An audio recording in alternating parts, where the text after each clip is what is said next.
Olá pessoal, tudo bem com vocês? Então, depois que vocês viram o conteúdo de origem, né, e maturação de células T, agora é a hora da gente aprender sobre como essas células T são ativadas e são transformadas então em células T efetoras, certo? Então, nessa aula, a gente tem como objetivo de aprendizagem resgatar o que a gente aprendeu anteriormente sobre as etapas de maturação das células T, compreender o destino das células T maduras nos órgãos linfóides secundários e também nos tecidos periféricos, entender a dinâmica da interação entre TCR e o MHC, identificar as moléculas acessórias e coestimulatórias que atuam no reconhecimento do antígeno e na ativação da célula T, compreender os mecanismos de ativação dos linfócitos e como esses ativam as células apresentadoras de antígeno. E identificar as populações de células T e como elas exercem suas funções. Então, na aula anterior a essa, nós tínhamos visto as etapas de maturação dos linfócitos e vimos que uma célula-tronco de medula óssea, ela sofre um processo de diferenciação regulado por citocinas produzidas pelas células estromais, e aí então essa célula adquire características que indicam que ela é uma célula da linhagem de linfócitos T. Ela então migra na forma de procélula T, o prolinfócito, para o timo, onde de fato acontecem as etapas de maturação. Ela chega no timo ainda sem expressar o seu receptor de célula T, o TCR, e também sem expressar os correceptores CD4 e CD8. Ela chega duplo negativo, sem expressão do TCR. Um dos primeiros eventos genômicos que acontecem é a indução da expressão de GAG e TDT, que vão atuar na recombinação gênica da cadeia beta, né? Então, a cadeia beta sofre aquele rearranjo, caracterizando a sua estrutura genômica, e é então apresentado essa primeira cadeia beta, que é o pré-TCR. Tá? Esse processo de rearranjo de cadeia beta e expressão de pré-TCR é extremamente importante para que o timo selecione esse linfócito, seja para seguir na via de maturação, seja para a indução de apoptose. Então, esse pré-TCR, essa célula sofre uma série de estímulo via esse receptor. Os receptores que forem capazes de estimular aquele linfócito são então receptores viáveis, né? E aí então aqueles linfócitos seguem para a via de maturação. O oposto disso essas células são então reencaminhadas para a via de apoptose, tá? E um dos mecanismos que podem interferir nesse processo é a não produção dessa cadeia beta rearranjada, tá? Então ele vai sofrer a apoptose. Em seguida, esses linfócitos, eles vão então sofrer rearranjo da cadeia alfa, né? E esse rearranjo de cadeia alfa vai então resultar na formação de uma sequência genômica que será adotada, né, por essa célula a partir de então. E a partir dessa sequência genômica é produzido então o RNA mensageiro e a proteína, que é exatamente a cadeia alfa do TCR. E aí, então, essa cadeia alfa ela é expressa na superfície da célula, né? Então, temos agora um TCR pronto com as duas cadeias. Nessa etapa, a presença desse receptor, ele vai induzir muitas modificações nessa célula. E uma delas é a expressão do gene que codifica os correceptores CD4 e CD8, tá?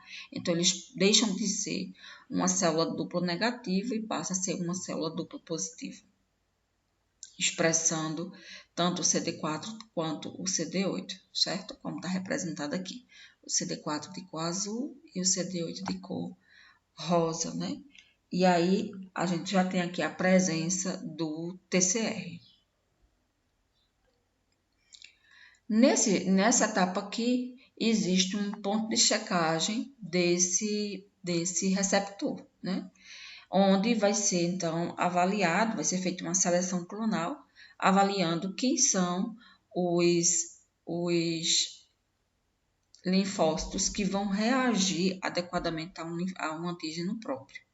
Então, células apresentadoras de antígeno presente no timo, né? Aí já é medula tímica, elas vão então apresentar VMHC de classe 1 e VMHC de classe 2 antígenos próprios, no intuito de checar o nível de interação, o grau de interação entre o TCR com o MHC próprio, apresentando um antígeno próprio. E aí, então, é feita aquela etapa de seleção clonal, né? De modo que os que reagem muito fortemente devem evoluir para a apoptose, enquanto os que reagem de maneira mais branda, né? Com menor reatividade, eles devem, então, permanecer na sua etapa de maturação. Nesse processo de interação do receptor com o MHC, ocorre, então, a etapa de seleção das células. Elas vão, então, ter ali o ponto onde elas vão definir se elas serão um TCD4 ou se elas serão um TCD8. As células que apresentarem antígeno a um linfócito T VMHC de classe 2, ele será, então, um TCD4 positivo, certo? Nesse momento em que ele interage VMHC de classe 2, o gene que codifica o CD8 vai ser, então, silenciado. Da mesma forma, se uma célula T ela reconhece um antígeno expresso em MHC de classe 1 por uma célula dendrítica, automaticamente, se ele reconhece, automaticamente o gene que codifica o CD4 vai ser, então, suprimido, promovendo, então, a diferenciação dela nessas duas linhagens, né? Os que são CD4 positivo e os que são CD8 positivos. Essas células, então, sofrem mais uma exposição a um antígeno exógeno, né? E aí, então, elas seguem para a periferia, né? Então, esses pontos de checagem são extremamente importantes para as etapas de maturação, certo? De modo que, a qualquer momento, durante todo esse processo, alguns linfócitos que apresentam essa diferença, né, de reatividade, eles são, então, eliminados. A gente viu na aula passada que nessa etapa de tolerância central, a gente tem a expressão de antígeno próprios, regulado pela proteína AIRE, e esse antígeno próprio, se houver uma reatividade a esse antígeno próprio, a célula, então, será conduzida para a apoptose. É um mecanismo extremamente importante na contenção de doenças autoimunes, certo? Linfócitos que saem do timo para a periferia reativos, com certeza eles vão, então, desenvolver uma doença autoimune no paciente. Então, isso aqui foi basicamente o que a gente tinha visto na aula anterior, e a gente precisava, então, ver como que essa célula iria se comportar na periferia, interagindo, então, com um antígeno não próprio, né? Que era essa etapa que a gente precisava ver para entender quando é que essa célula se tornaria uma célula efetora, tá ok? Então, no timo, eles vão ser apresentados, né? A antígenos próprios ligados a MHC próprio. A célula T só vai reconhecer MHC próprio. Isso é o princípio de rejeição a transplante. Se o MHC é não próprio, ele não vai reconhecer. Então, é isso aqui que a gente vai se deter agora. Essa célula TCD4 e TCD8 chegou no tecido periférico. O que é que vai acontecer com essas células? Elas vão ser, então, ativadas.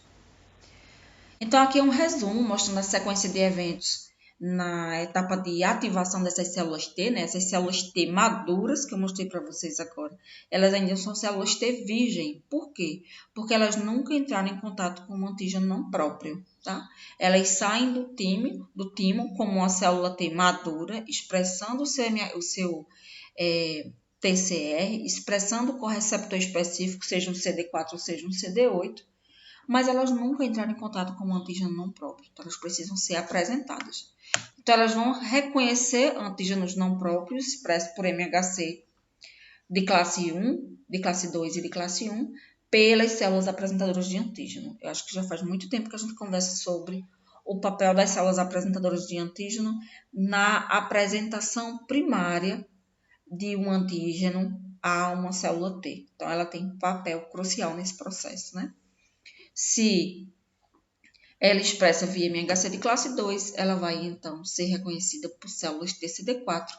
E se ela expressa por MHC de classe 1, ela vai ser, então, reconhecida por células TCD8. Essa interação de célula T com célula apresentadora de antígeno faz com que ocorra uma mudança bioquímica intracelular em ambas células, certo? Elas podem induzir uma maior atividade da célula apresentadora de antígeno para que ela consiga debelar definitivamente aquele micro-organismo, mas dentro da célula T ocorre um turbilhão de reações bioquímicas que vai tornar essa célula T ativa, tá? Essa célula T agora ativada, ela vai induzir uma produção de moléculas que atuam como fatores transcricionais, que são essenciais, seja para inibição de apoptose dessa célula T agora ativada, seja para a indução da proliferação dela e também da diferenciação dessa célula. Então, um dos exemplos clássicos é a interleucina 2, tá? Então, a interação entre a célula T com esse MHC, né, expresso pela célula apresentadora de antígeno, faz com que vias bioquímicas conduzam para a produção de diversas citocinas, dentre elas a interleucina 2, que é uma citocina essencial para a etapa de proliferação dessa célula. E aí, então, depois que essa célula T já reconheceu um antígeno, né, ela então vai se diferenciar em uma célula T efetora, que atua de maneira efetiva na ativação de macrófagos, na ativação de células B e outras células inflamatórias, e também as células T CD4 de memória, tá? A memória que esse TCR tem é para o antígeno que foi expresso pela célula apresentadora de antígeno. Então, no segundo infecção por esse micro-organismo, por exemplo, essas células T já vão responder de maneira mais imediata. Elas vão responder como? Elas vão responder ativando macrófagos, ativando células B e outras células da inflamação. E as células TCD8, de modo semelhante, também sofrem modificação bioquímica intracelular, que vai resultar também em proliferação e em diferenciação em célula TCD8 efetora e célula TCD8 de memória. A célula TCD8 efetora é uma célula que, quando ela se liga, por exemplo, a um macrófago infectado, ela vai ativar esse macrófago. Ela vai ativar como macrófago? A gente já viu isso. Quais são os mecanismos de ação de uma célula apresentadora de antígeno, né? Ou de um fagócito?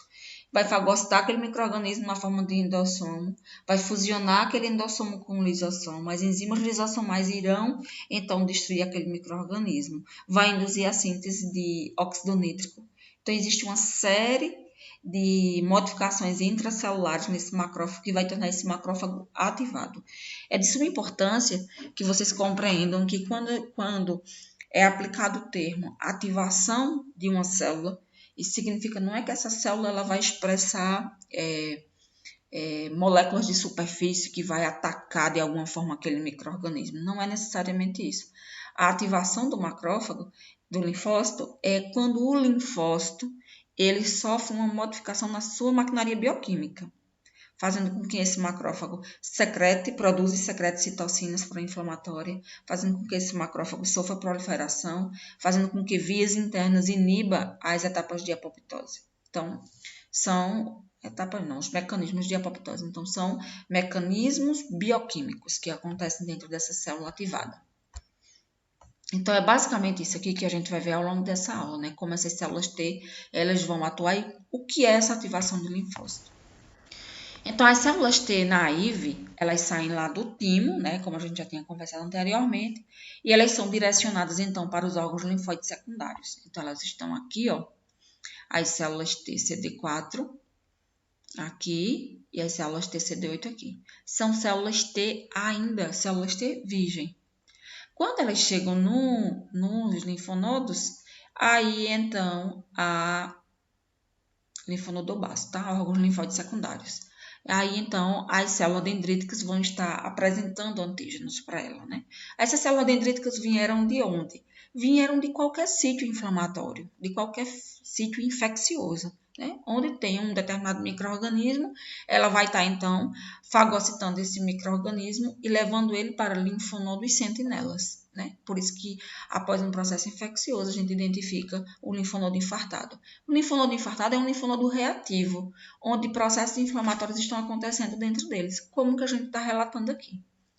Então, essas células dendríticas chegam com esses antígenos processados via MHC de classe 1 e via MHC de classe 2, e aí, então, as células TCD4 maduras, naive, vão, então, reconhecer esses MHCs e vão, então, sofrer o processo de ativação dessas células, como eu coloquei anteriormente, se transformando, então, em células T efetora, CD4, e células T CD8, certo? Aqui está falando em células T efetora CD4, TH1. Eu vou mostrar para vocês o que é essa subclasse ou essa subpopulação de células TCD4 e o que elas fazem. Essas células agora ativadas, né, são células T de fato efetoras, elas vão então sair desses órgãos linfóides e vão para a circulação sanguínea, até que elas cheguem em um local do organismo onde existe a presença de um processo infeccioso. E é onde elas precisam ser direcionadas do lúmen do vaso para o intestício, onde esteja a presença daquele micro-organismo. Aqui está representado dois fagócitos, né? Fagócitos e APCs, que fagocitaram antígenos e apresentaram esses antígenos para essas células efetoras que estão chegando, né? Aqui a célula TCD4 ela vai reconhecer via MHC de classe 2, a célula TCD8 via MHC de classe 1. E ambas elas têm respostas diferentes, né? A célula TCD4 ela vai então via MHC de classe 2, ela vai ativar essa célula que esteja apresentando esse micro-organismo. Então, ela vai promover a ativação desse macrófago por todos aqueles mecanismos que eu já coloquei para vocês em outras aulas, né? Inclusive, a gente falou bastante sobre isso em imunidade inata, né? Porque aí é um mecanismo de imunidade inata. E, então, a morte daquele micro-organismo fagocitado. Isso aqui, na verdade, é uma conexão da imunidade adaptativa mediada pelo linfócito associado a uma imunidade inata mediada pelo macrófago, tá? Já quando a célula TCD8 ela reconhece um antígeno via MHC de classe 1, ela vai promover morte dessa célula, tá? Ela vai induzir morte dessa célula por dois mecanismos que a gente também vai ver depois, ou via apoptose, ou via secreção de enzimas líticas que vão promover a degradação dessa célula e induzir a destruição dessa célula, tá? Então, a via pela célula TCD8, ela é a via de destruição de células, tá? De morte celular. Essa célula pode estar, nesse caso, pode ser qualquer célula do nosso organismo nucleado, exceto hemácias, e isso inclui células infectadas por vírus e células tumorais, tá? Então, elas vão fazer esse processo. Já a célula TCD4, via TH1, ela vai, então, estimular a ativação do macrófago. Uma coisa importante também que eu queria lembrar a vocês é que, como a gente tem observado, a célula T está no timo, aí ela vai migrar para o linfonodo, lá ela vai se tornar uma célula efetora, ela vai sair do linfonodo para a corrente sanguínea, e da corrente sanguínea ela vai, então, para o local da lesão, certo? Ou da infecção. Essa migração dos linfócitos entre esses locais, ela é sinalizada por padrões de expressão de moléculas de adesão e receptores de quimiocinas em células imunes e em células endoteliais. As células endoteliais são células extremamente importantes, né? Por muito tempo, eu inclusive acreditava que eram células meio inertes, que fazia parte daquele vaso sanguíneo, né? Depois, quando a gente estuda os mecanismos hematológicos envolvidos, né, especificamente a parte de coagulação, a gente entende que é uma célula extremamente versátil, né, que assume uma infinidade de funções e de atividade, e que sua disfunção está associada a muitas doenças, né? Então, a disfunção endotelial é um problema gigante, né, para o organismo. Então, aqui a gente tem demonstrando a vinda, né, da célula T do timo até o linfonodo. Ele entra aqui no linfonodo através dessas veias. E aí, então, eles vão, então, aqui dentro, né, sofrer o processo de apresentação e, então, eles se tornam as células T maduras efetoras.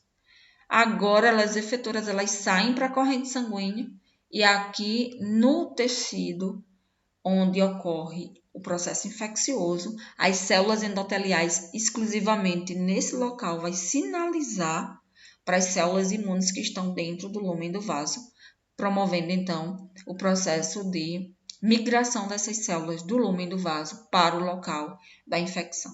E aí nós vimos que existe uma série de moléculas que estão associadas nesse processo, então a gente viu que a comunicação entre a célula imune e a célula endotelial é essencial, certo? Então, aqui a gente viu os mecanismos de interação quando a célula T ainda era virgem, que é exatamente aqui, ó, quando ela chega no lúmen do vaso aqui, ó, e ela vai migrar para dentro do linfonodo. Então, aqui estão envolvidos receptores de selectinas presentes nas células endoteliais e a L-selectina presente na célula T virgem. Temos também o LFA, que é um fator de adesão leucocitária, tá? E ele interage com essa molécula de adesão intercelular, que está presente na membrana da célula endotelial. E também temos essa quimiocina, né? A gente tem o receptor de CCR7 e aqui a gente tem a própria quimiocina apresentada pela célula endotelial. Então, a interação entre essas moléculas é que inviabiliza a migração da célula T imatura para dentro do linfonodo, para que ela consiga, então, sofrer o processo de ativação dela. Depois que ela é uma célula T efetora, ela precisa sair dos linfonodos para ir para a corrente sanguínea, né? E aqui, então, a gente tem outras moléculas sinalizando. Enquanto a célula T, ela tinha a L-selectina, a célula T virgem, né? A célula T efetora, ela tem E e P-selectina e os respectivos receptores presentes nas células endoteliais vascular, né? Temos também a LFA e a VLA, que são moléculas de adesão, que também encontram os seus receptores presentes nas células endoteliais, tá? E da mesma forma as quimiocinas, tá? Então, existe uma série de interação entre elas que faz com que todo esse processo aconteça, tá? Da mesma forma acontece no tecido, no sítio de infecção. A gente vai então observar, né, aqui, ó, no sítio de infecção, a interação entre essas células T efetoras e essa célula endotelial, que inclusive na própria imagem demonstra ter uma característica diferente do que a célula endotelial no linfonodo, né? Então, isso demonstra que isso aqui é uma outra célula endotelial.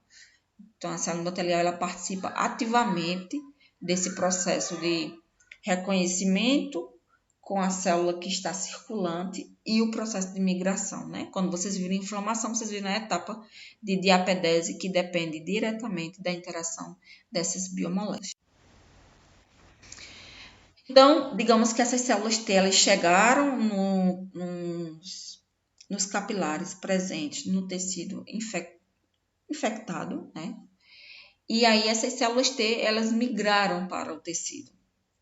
O que vai acontecer é que diversas células T chegam até o local da infecção, independentemente do antígeno que esteja naquele local, tá? O processo infeccioso, ele vai induzir as células endoteliais circunvizinhas a expressar receptores para o recrutamento de células T que estejam no lúmen do vaso. No entanto, esse processo não consegue ser antígeno específico, né? Então, vários linfócitos migram.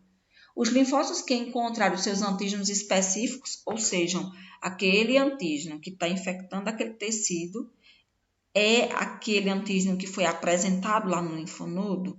Se for, ele vai então conduzir o processo de eliminação do patógeno. Se não for, ou os linfócitos que não são específicos para esse antígeno, eles vão então retornar para a circulação e vai então, agora na circulação sanguínea, vão para o baço. E lá eles têm a oportunidade de novamente ser apresentado a um outro antígeno oportunamente, tá? Então, esse processo, ele é completamente regular. Bem, a gente falou até aqui, né, que as células T, elas são, então, ativadas, se tornando células T efetoras. As células T efetoras atuam através de mecanismos específicos. Se for TCD4, é um mecanismo de ativação de macrófagos e eliminação do patógeno. Se for via TCD8, é a indução de morte da célula que esteja infectada ou de uma célula tumoral. Mas como de fato acontece esse processo? Então, a gente vai começar do início, como se diz, né? A gente vai começar entendendo quem é o TCR, como é que ele interage e como que ocorre de fato essa ativação dessa célula T. Então, aqui a gente tem apresentado, né, o complexo do receptor de célula T, certo? Observem, ele tem as duas cadeias. A gente lembra que começa a primeira recombinação da cadeia beta, formando o pré-TCR, e em seguida a formação da cadeia beta, formando então o receptor TCR, o receptor de célula T completo. Observem também que eles têm domínios de ligação específico e que esses domínios são estabilizados por ligações de pontos de sulfeto, lembrando que uma ponte de sulfeto une as duas cadeias alfa e beta. Próximo a esse receptor, nós temos a presença dos correceptores que não estão representados aqui, mas que em outras imagens oportunamente estarão, mas a presença de umas moléculas importantes, umas proteínas transmembranárias importantes, que é o CD3, que é formado pelas suas duas subunidades, né, epsilon e gama, e também a cadeia zeta, tá? Eles juntos é quem formam de fato o complexo do receptor de célula T. E esse complexo, ele precisa estar organizado dessa maneira. Eu queria chamar a atenção de vocês para uma característica importante do receptor de célula T, é que ele é um receptor cujo domínio intracelular é muito curtinho, como vocês estão vendo aqui. E esse domínio intracelular, ele não é autorreativo. O que eu estou querendo dizer com isso é que, se ele reconhecer um antígeno via MHC aqui, não acontece nada nesse domínio intracelular, a não ser uma modificação na sua estrutura. Então, onde que de fato acontece a modificação nessa célula? Por onde essa modificação passa? O receptor de célula T reconhece o antígeno expresso no MHC de classe 2 ou de classe 1 e essa célula T sofre essa modificação estrutural. Como que essa comunicação ela é passada? Então, ela é transferida através do CD3 e através da cadeia zeta.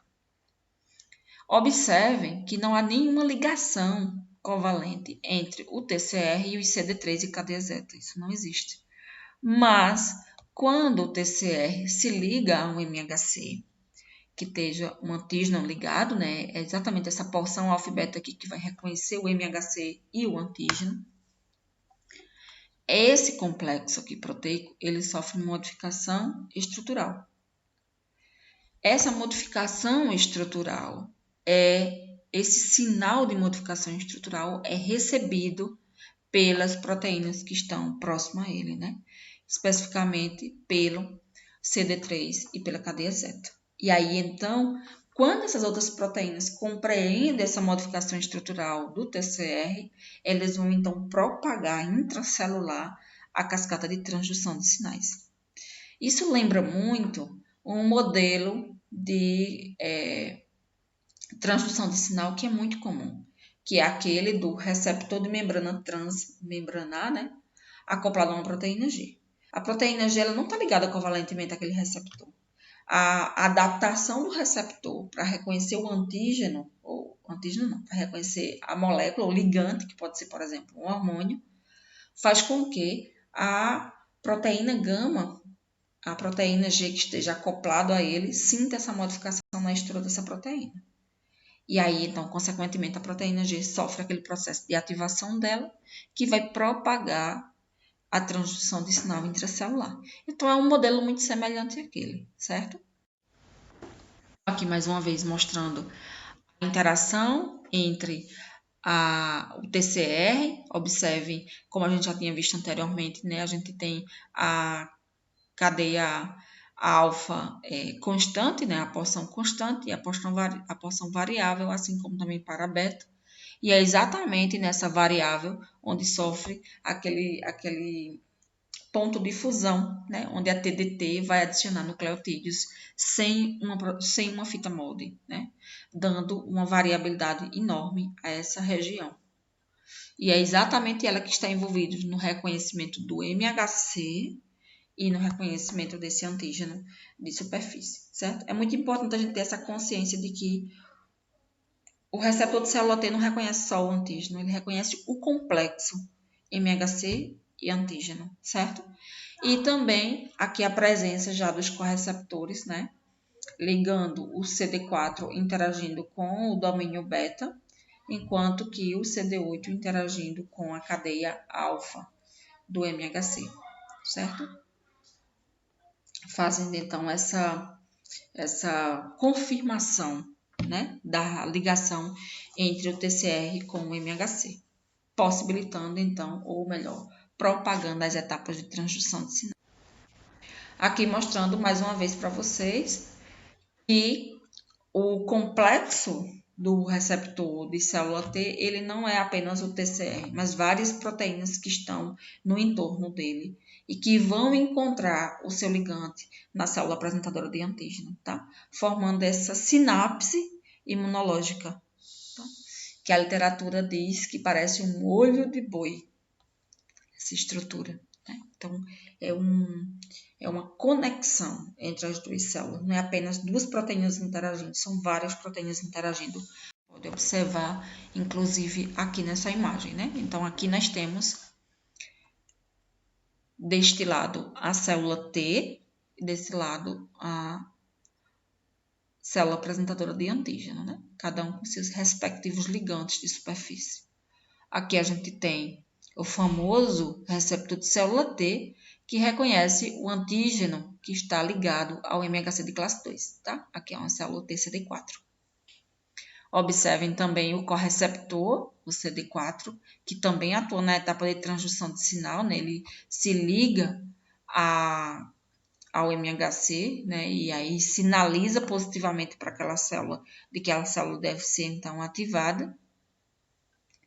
Temos também aqui a presença do CD3, da cadeia zeta, que ambos também atuam na etapa de transdução de sinais, juntamente com o CD28. Então, CD28, cadeia zeta, CD3, CD4, eles promovem transdução de sinal positiva para a célula T, estimulando a célula T. E temos também CTLA4 e PD1, que tem os seus respectivos ligantes, que atuam regulando negativamente essa célula T, tá? Então, toda vez que a célula T ela tem um ligante para CTL4 e para PD1, isso aqui vai ter um mecanismo, vai resultar num mecanismo de controle dessa célula T, para não ser uma célula T extremamente reativa nesse processo. Então, ele faz esse mecanismo de controle, tá? Inclusive, é um mecanismo que é utilizado também pelas células TCD8, né? E que nas células tumorais é um mecanismo maléfico para o organismo, porque as células tumorais elas expressam muito CTL4 e muito PD1. Isso. Não, desculpe. Muito B7 e muito PDL1 na superfície dela, fazendo com que ela interaja com CTL4 e com PD1 da célula T, no caso da célula TCD8, né? E aí, então, ela vai diminuir a reatividade dessa célula TCD8. Por isso que existe uma estratégia terapêutica, que é uma imunoterapia, no qual é utilizado anticorpos monoclonais que vão sinalizar, que vão silenciar essa via regulada por CTL4 por PD1, né? Então, o anticorpo vem aqui e se liga a essas moléculas e aí, então, não tem essa regulação negativa da célula TCD8, que é o exemplo que eu estou citando, que é para câncer, né? E aí não tem essa regulação. É um dos mecanismos de tratamento de câncer, né? O melanoma é um deles que utiliza via PD1. E temos também esse antígeno, que é um antígeno de ligação do leucocitário, LFA, que se liga a essa proteína de membrana, né? Que é uma molécula de adesão intercelular, tá? Que é responsável exatamente pela adesão entre as duas células. Mas o que importa aqui não é apenas a adesão entre as duas células, mas é principalmente os mecanismos de transdução de sinal que acontece pela interação dessas moléculas, certo? Entre a célula apresentadora de antígeno e a célula T, CD4 auxiliar. Então, aqui mais uma vez, né, trazendo os mecanismos de interação dessas moléculas e seus respectivos ligantes, se houver. CD3 e cadeia zeta, ambos não têm ligantes na célula apresentadora de antígeno, e eles são responsáveis pela transdução de sinais, assim como é o CD4, que se liga ao MHC de classe 2, o CD8, que se liga ao MHC de classe 1. Então, eles são todos fatores indutores de sinais. Juntam-se a ele o CD28. Então, CD28, CD8, CD4, cadeia Z, CD3 são transdutores de sinais que resultaram na ativação da célula T. CTLA4 e PD1 também estão relacionados à transdução de sinais, mas é uma regulação negativa, certo? E o LFA e o ICAM, que está relacionado ao processo de adesão entre as duas células. Então, aqui só mostrando para vocês, né, a importância dessas moléculas coestimuladoras como segundo sinal. O primeiro sinal é a interação entre o MHC, o TCR e o correceptor, CD4 ou CD8. E aqui a gente tem mais uma molécula que promove transdução de sinais, né, e é pela interação dela com um ligante na célula apresentadora de antígeno, que é o CD28. Então, o CD28 expresso pela célula T, ela precisa encontrar o seu ligante, que é o B7, certo? Para que ocorra, então, a ativação da célula T. Na ausência dele, não tem resposta e não tem ativação de célula T. Digamos que isso aqui seja um macrófago, por exemplo, esse macrófago não será ativado, tá? Pela célula T. Se for uma célula TCD8, se for aqui uma célula infectada, não tiver expressão de B7, também não tem ativação da célula T. Em contrapartida, quando a gente tem a apresentação do B7 pela célula apresentadora de antígeno, a gente vai ter, então, a interação entre eles e, consequentemente, as etapas, né, de ativação daquela célula T, que vai resultar em sobrevivência, proliferação e diferenciação dessas células T. Então, a ausência de um mecanismo como esse vai tornar o mecanismo ineficiente, tá? A presença de uma proteína dessa faz com que ocorra, então, essa viabilidade. Então, essas moléculas coestimulares, elas são extremamente importantes, né? E aqui a gente detalha ainda mais como é que acontece esse mecanismo.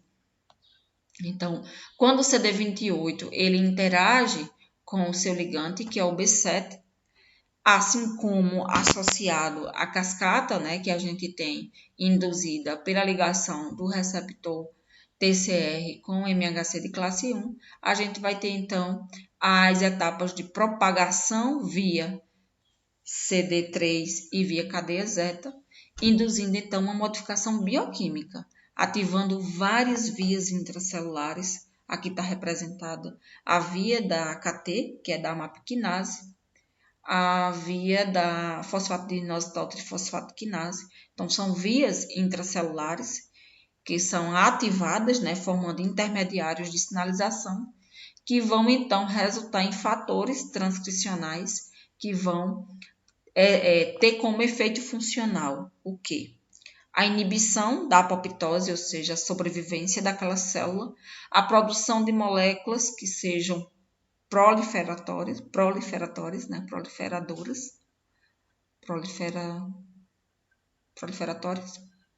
como o IL-5 e a expressão dos seus próprios receptores, como a produção de ciclinas, que vai favorecer a proliferação celular e a diminuição na expressão das proteínas que atuam como inibidores de ciclo celular, e também, por múltiplas vias, a indução da diferenciação dessa célula T naive em uma célula efetora e em uma célula de memória, tá? Então, a gente vai ver a partir de agora mais claramente como que acontecem esses mecanismos intracelular. Então, aqui a gente tem os eventos iniciais na ativação dos linfócitos, né? Aqui está representado o complexo TCR, que ele é formado pelo TCR, né? Que vai se ligar ao MHC, que está apresentando esse antígeno, os correceptores, CD4 e CD8, o CD3 e a cadeia zeta. Tá? Então, nesse processo, quando o TCR reconhece esse MHC, juntamente com seus correceptores, são então atraídos proteínas quinases para esse local. E aí essas proteínas quinase, elas vão então fosforilar tirosinas que estão nesses domínios e TANs. Esses domínios, esses domínios que estão presentes tanto no CD3 quanto na cadeia zeta, eles são domínios ou motivos onde a gente tem tirosinas passíveis desse processo de fosforilação, tá? Essa fosforilação, ela é então efetiva, né? Tanto no CD3 quanto nessa cadeia zeta. E aí, então, essa cadeia zeta, ela vai estar atuando como sendo um ponto onde outras proteínas podem também ser fosforiladas. Uma delas é a ZAP70, que vai então vir até aqui a cadeia zeta, vai sofrer fosforilação e vai levar essa fosforilação para essa outra proteína, que é uma proteína adaptadora.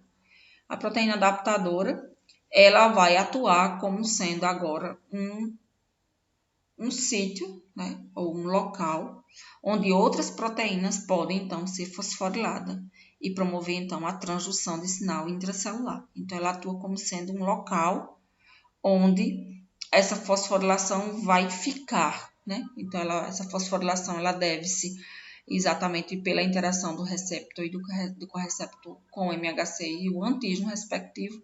E aí, então, essa proteína látea ela vai atuar como essa proteína adaptadora, que vai estar recebendo essa fosforilação e propagando ela a outras proteínas. Como a gente pode observar aqui, outras proteínas chegam até essa proteína adaptadora, recebe então essa fosforilação e propaga para diversas vias intracelulares, certo? Vias essas que a gente tem, por exemplo, a via das MAP-quinase, né? RAS, RAF, MEC, EC, RAS, RAG, RAF, MEC, ELC, que é a via das MAP-quinases, que vai ativar fatores transcricionais diversos, né? Aqui, para ativação de linfócitos, a gente tem o processo de produção de AP1. Temos também a ativação de fosfolipase C, gama-1, que ela é específica de linfócitos.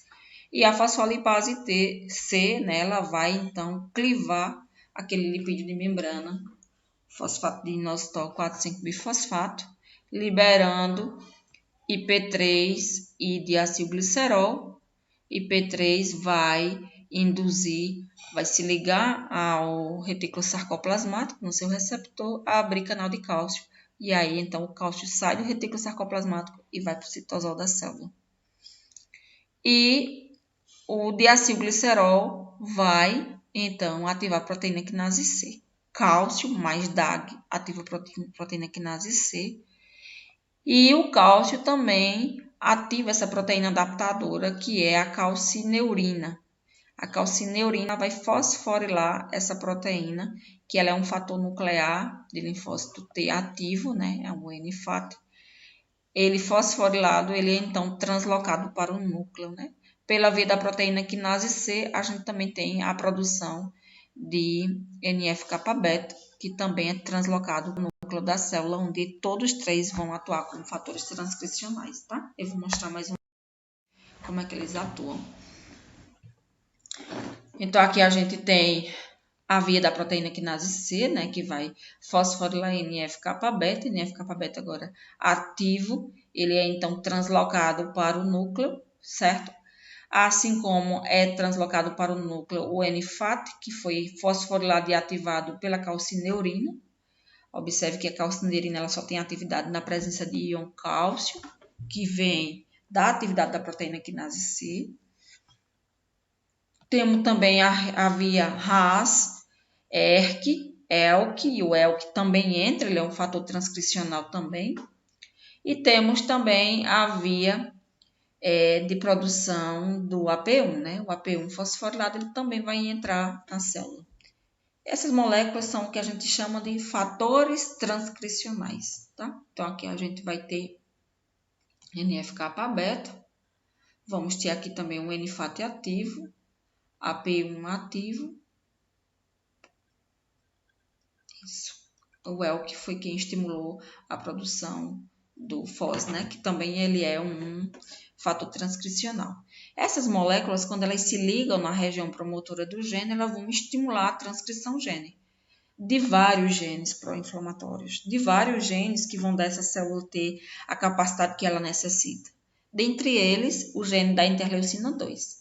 Produz então o RNA mensageiro sai do núcleo e no citoplasma ele vai ser então convertido na citocina, que é a IL-2, tá? Para a IL-2 ter atividade, é necessário também que outros fatores transcricionais regulem a região promotora do gene que codifica o receptor de IL-2, tá? É só que a gente compreenda esse slide. Observe, ocorreu a interação da célula T com a célula apresentadora de antígeno, ela era uma célula T naive. Houve então aquela etapa de estimulação que a gente acabou de ver, né? Produzindo dentre as diversas moléculas IL-2 e também a expressão do receptor de IL-2, né? A célula ela só expressa uma proteína se tiver uma regulação a nível de DNA. Expressou o receptor de IL-2 e IL-2 ligou.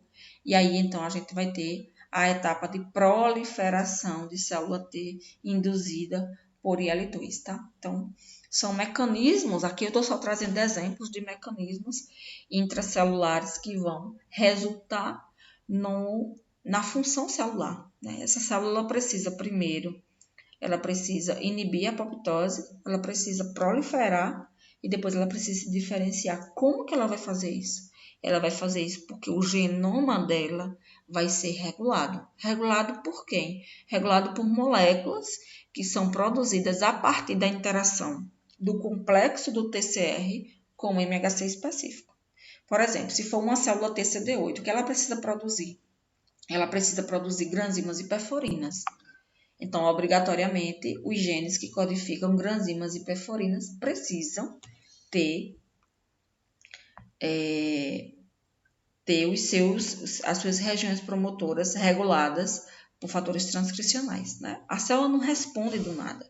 Ela responde porque uma cascata intracelular resultou nesse processo de regulação.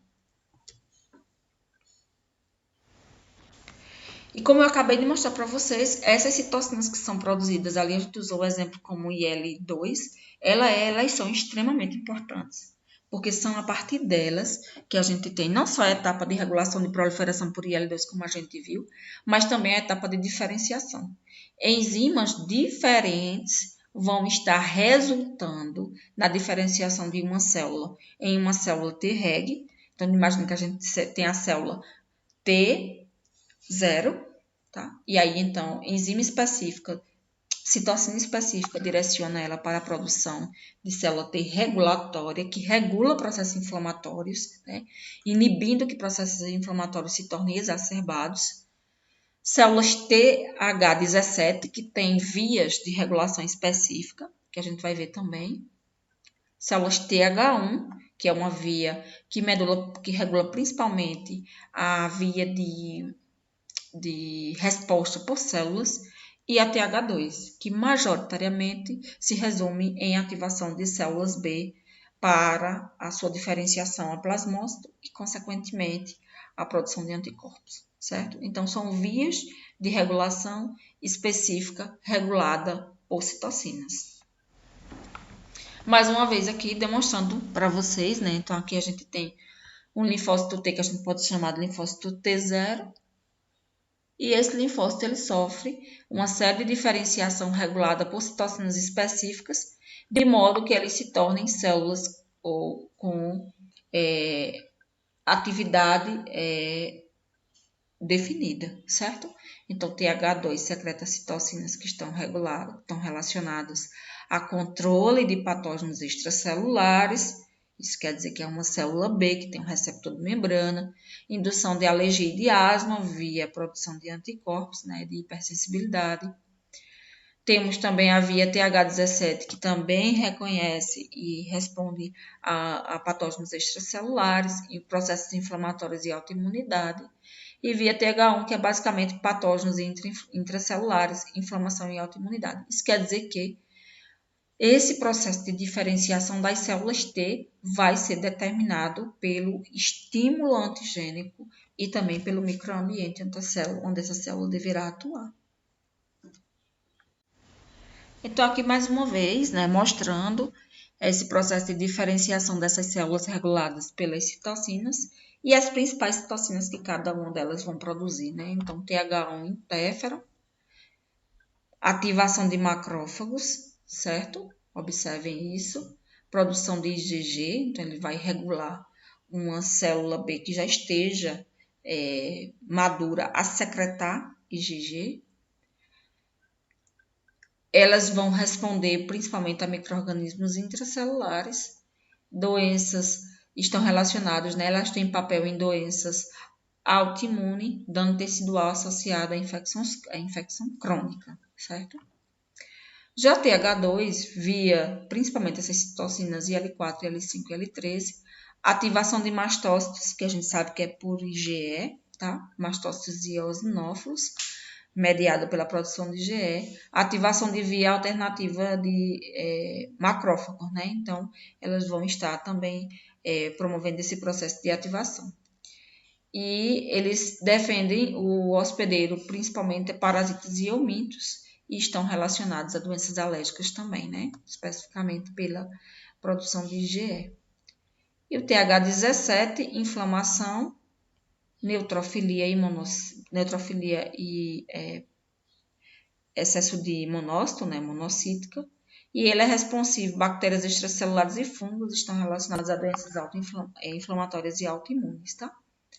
Então, essas células elas se dividem basicamente nessas três, mas a gente lembra também célula Treg, que é uma célula T regulatória, que vai fazer exatamente o papel inverso. Ela vai controlar o processo inflamatório. Ela se liga fortemente ao MHC, fortemente, não tanto para ser induzida a apoptose no checkpoint durante a maturação, mas mais reativa do que a célula que foi selecionada para ser uma célula T auxiliar, tá? Então, ela passa a ser uma célula T regulatória. Lembrando que células T auxiliares ou células T help, são elas que se diferenciam em TH1 e TH2. Então, as funções efetoras dos linfócitos TCD4 via TH1, né? Então, aqui a gente tem principalmente os mecanismos de via celular, resposta imune celular, né? Então, o TH1, deixa eu só pegar o apontador. Aqui a gente tem a célula TH1 se ligando a uma célula apresentadora de antígeno, um macrófago, por exemplo. E aí, então, essa célula TH1, ela vai reconhecendo esse macrófago apresentando esse antígeno de membrana, ele vai então promover aquela ativação de macrófago que eu já tinha citado anteriormente, tá? Então, ela vai fusionar o endossomo que tem o micro-organismo com os lisossomos, formando fagolisossomos. E vai, então, as enzimas lisossomais tentar, né, destruir aquele micro-organismo, promovendo, então, a destruição deles, certo?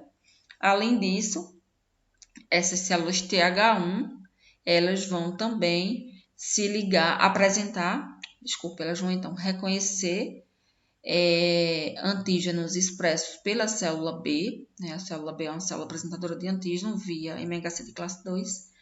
Eles também vão produzir interferon, da mesma forma que a gente tem aqui para o macrófago, sendo que na célula B ele vai então induzir a liberação de IgG, que já esteja, que seja específica dessa célula B. Essa célula B é uma célula B de memória.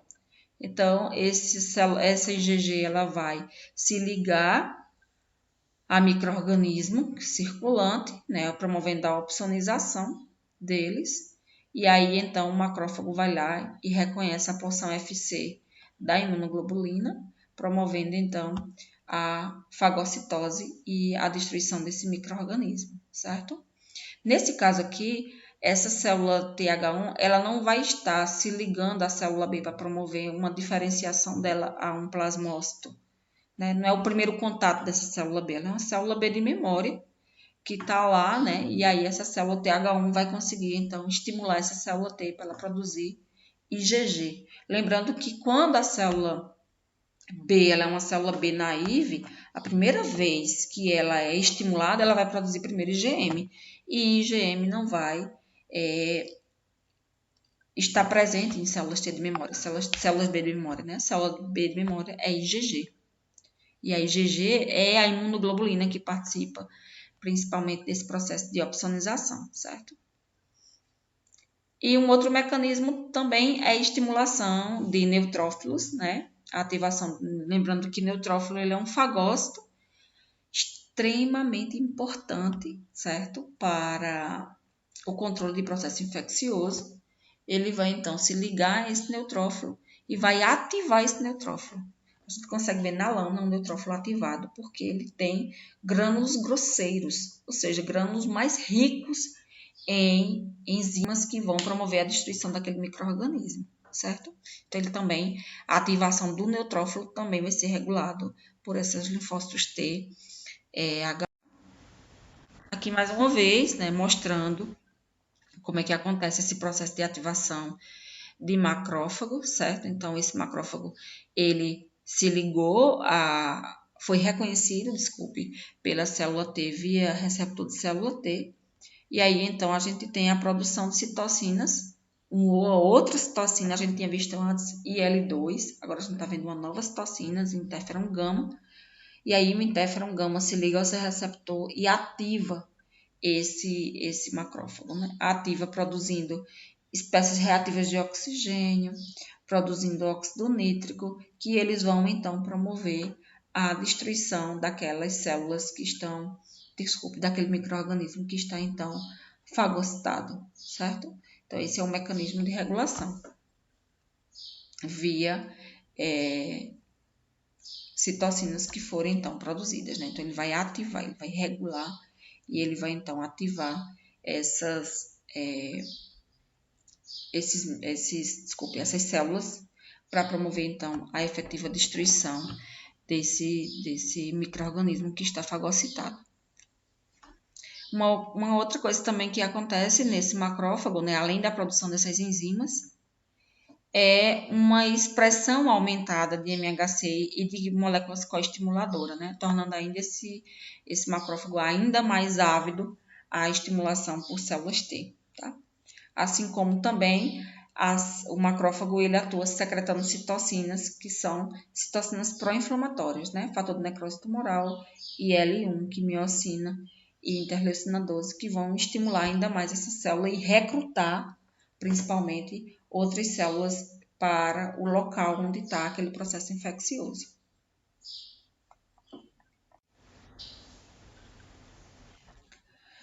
O mecanismo de regulação via TH2, né, ele está principalmente focado na ativação de célula B, certo? Inclusive, é ele que interage com essa célula B, ativando essa célula B, convertendo ela em plasmócito, né? Secretor de imunoglobulinas. É ele também que vai regular a mudança de classe de imunoglobulinas, tá? Então, ele vai, a partir da interação da célula B com o TH2, a gente vai ter, então, a produção de imunoglobulinas que são necessárias em vários processos, né?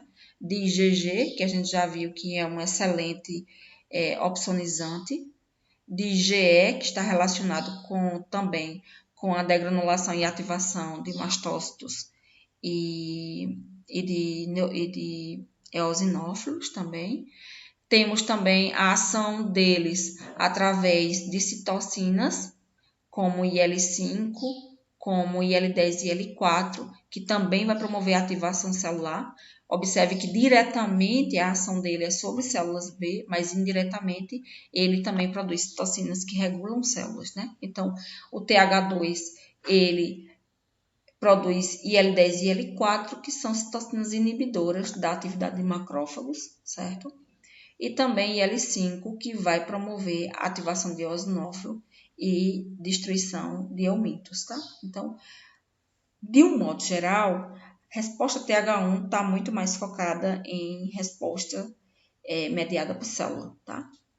Resposta imune mediada por célula, enquanto TH2 está muito mais focada em resposta imune mediada por anticorpos. E a célula TH17, né, uma célula T naive, quando ela reconhece aquele antígeno, ela também pode sofrer proliferação e diferenciação em TH17. TH17 também secreta citocinas que vão promover mecanismos específicos, né? A IL-17, né, interleucina 17, ela vai atuar sobre leucócitos e algumas células tissulares, promovendo a produção de quimiocinas, fator de necrose tumoral, interleucina 1, interleucina 6, fator de crescimento de colônia, que vai, então, atuar promovendo o processo inflamatório, como citocinas que recrutam neutrófilos para o local de lesão, induzindo, então, uma resposta imune neutrofílica, né? Além disso, estimula as células epiteliais a produzirem peptídeos antimicrobianos, tá? E a IL-22, ela vai, então, promover e vai desenvolver uma barreira à infecção muito mais efetiva, né? Então, a gente lembra que existe uma série de barreiras de contenção de processo infeccioso, como produção de ácidos, produção de muco, interação célula-célula. Então, o TH17 também está relacionado a esse mecanismo. Aqui a gente tem uma atividade antagonista de células TH1 e TH2 no controle de macrófago. A gente viu que células TH1, elas ativam macrófagos, né? Por imunidade mediada por célula, pela interação direta do TH1 com o macrófago. E vimos que o TH2, ele inibe a atividade microbicida de macrófagos. São mecanismos de controle de resposta imune, que são de alguma forma efetivos. A gente tem que lembrar, por exemplo, que em algumas doenças autoimunes, por exemplo, macrófagos passam a expressar antígenos próprios. Então, mecanismos de controle são sempre importantes nesse suporte. E aqui a gente tem a função efetora dos linfócitos TCD8, né? Então, aqui a gente tem o linfócito T citotóxico, que já é uma célula efetora, reconhecendo um antígeno expresso por IMHC de classe 1 em uma célula nucleada, certo? Observe a ação do correceptor, que é o CD28, e também das proteínas de adesão. Essa célula ela vai responder de duas formas, né? A interação entre elas vai ativar linfócitos T citotóxico, por mecanismos muito semelhantes ao que a gente tinha visto anteriormente para as células T, CD4. E aqui, a ativação desse linfócito T vai resultar em dois processos, basicamente, né? Exocitose de grânulos, de granzimas e perforinas, que vão perfurar a membrana dessa célula e induzir a destruição da célula. E o outro mecanismo é o mecanismo em que a célula T vem aqui e ela se liga ao receptor de morte celular, né? Então, ela tem um ligante, o FAS, e a célula tem um FAS-L, ou o inverso, né? E aí a interação entre o FAS e FAS-L vai, então, induzir a destruição dessa célula. Lembrando que ela vem, liga, se desliga da célula e induz por apoptose. Como está também representado aqui, né? Então, aqui a gente tem o mecanismo de ação dos linfócitos T citotóxicos, promovendo a destruição de células-alvos pelos dois mecanismos, ó. Aqui a gente tem a interação entre as duas células e a secreção de granzimas pela célula T citotóxica, né? Promovendo a ação das granzimas e perforinas, promovendo uma atividade lítica dentro dessa célula, seja para a indução da morte citotóxica da célula, que parece um processo necrótico, seja também pela ativação de vias apoptóticas dependentes de perforinas, tá? Então, ela pode sofrer apoptose também, inclusive, porque as granzimas, as perforinas, elas perfuram a membrana da célula, e aí essa célula pode ter uma morte citotóxica, e as granzimas, elas ativam as caspases. E aí, então, essas caspases vão resultar na formação daquele complexo apoptossômico que vai, então, produzir a caspase efetora, tá? E a destruição apoptótica da célula, como vocês já viram em patologia. E aqui o outro mecanismo de apoptose mediada pela via FAS-FAS-L, né? Então, aqui é a morte, o processo apoptótico no qual a célula imune expressa aqui o FAS-L e a célula apresentadora de antígeno expressa o FAS. Quando eles interagem entre si, a gente tem então a indução da cascata da apoptose, tá? Então, a gente tem essa via extrínseca sendo ativada e aqui a gente tem uma via intrínseca que resultam de qualquer forma em destruição dessa célula, seja uma célula infectada por vírus, destruindo definitivamente a cadeia desses vírus que estão ali em processo de bioassíntese, seja a destruição de células cancerígenas. E aqui a gente vê a atividade sinérgica do TCD4 com o TCD8, né? Elas atuam por mecanismos diferentes, né, via MHCs diferente, e a gente lembra que MHCs, eles são expressos de acordo com a localização do antígeno. Então, se o micro-organismo estiver livre no citosol, como está aqui, vai ser via MHC de classe 1. Se ele estiver endocitado, via MHC de classe 2, certo? Então, aqui a gente tem micro-organismos em vesículas e micro-organismos livres, né?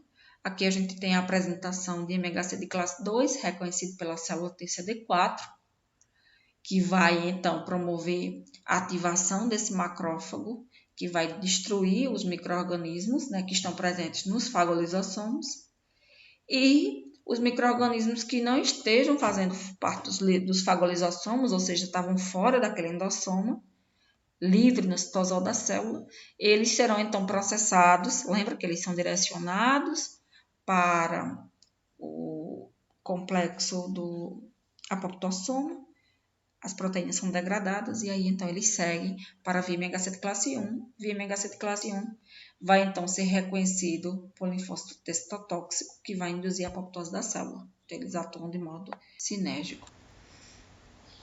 Então, aqui só para a gente resumir mais uma vez, uma célula T naive reconheceu um antígeno expresso por uma célula apresentadora de antígeno. Uma infinidade de modificações bioquímicas aconteceram nessas células, elas se tornaram células T efetoras, proliferaram, né? Depois uma parte delas sofrem a apoptose e ficam então as células remanescentes. E isso se justifica por esse gráfico que a gente vê aqui, né? Então, no processo infeccioso, a gente tem uma resposta de expansão clonal, né? De CD4 e CD8, observem os picos. E depois, a gente tem exatamente aquela etapa de apoptose que eu acabei de mostrar para vocês, ficando apenas células T de meio, tá? CD4 e CD8. que serão utilizados na próxima vez que o organismo entrar em contato com esse mesmo micro-organismo. Aqui estão as referências para vocês estudarem. Então, esses mecanismos gerais, né, de ativação de células T, muitos outros mecanismos estão subsidiando tudo isso, né? Obviamente que quem fosse especializar em imunologia, né, sei lá, um alergologista, aí sim vai precisar compreender todos esses processos, né? Aqui a gente está formando um profissional médico generalista, ele precisa ter essas noções, mas muito mais detalhes estão intrínsecos, né, na compreensão dessa área da medicina, tá bom? Então, bom estudo e até a próxima. Um abraço.